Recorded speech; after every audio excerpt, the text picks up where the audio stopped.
Concludes a press briefing at MacDill Air Force Base. That is the headquarters of Central Command. The two speakers, the Defense Secretary Pete Hegseth and Admiral Brad Cooper, who's the commander of Central Command. Let me summarize briefly, and then we'll get to H.R. McMaster, who was the National Security Advisor to President Trump in his first term.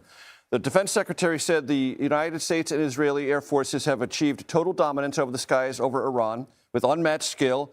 He said, quote, Iran is hoping we can't sustain this. He said there is no shortage of U.S. and Israeli will, that there is no shortage of munitions, none anticipated, and that this combat can go on as long as we need to. That's another direct quote. He said the authorities for U.S. military personnel are maxed out. Also, Admiral Cooper said 50,000 U.S. military personnel are engaged in this war. 12 countries are now involved. And that B-2 bombers, within the last couple of hours, dropped penetrator bombs, that a drone carrier ship was sunk, and that missile launches from Iran in the last 3 or 4 days down 90%, drone launches down 83%. As I promised, H.R. McMaster joins us now. H.R., you were listening. Always good to talk to you. Your impressions of what you just heard.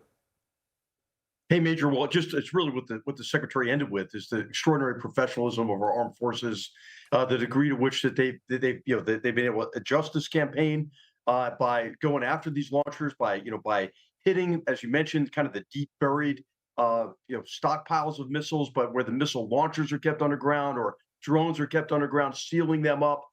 So that's where we've seen that big drop off, on Iran's ability to strike, the 10 countries that they've struck in the last several days.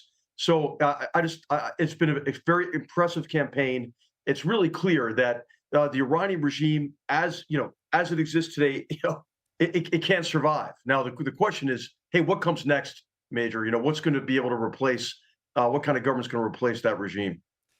When the Defense Secretary said, as he did, that as the United States and Israeli Air Forces degrade Iran's ability, their capabilities increase. He didn't say exponentially, but he led the audience to believe that there are advantages accrued as you degrade. Help my audience understand what he's talking about there. Yeah.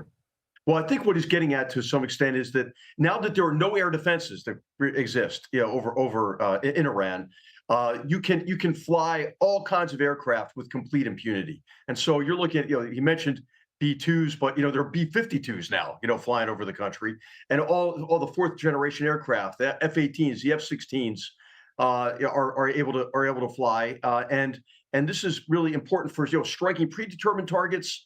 But also just kind of the volume and the coverage to prevent any of these launchers from coming out of these hiding places and launching rockets, or being able to kill the drones on the ground or the missiles on the ground.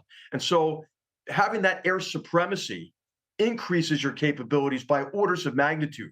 Early in a fight, it's like just stealth aircraft and then these long range munitions that are fired at standoff range. Once you defeat their defenses, you can fly everything everywhere over the country. H.R. McMaster, always a pleasure, sir. Thank you so much. Hey, great to be with you, Major.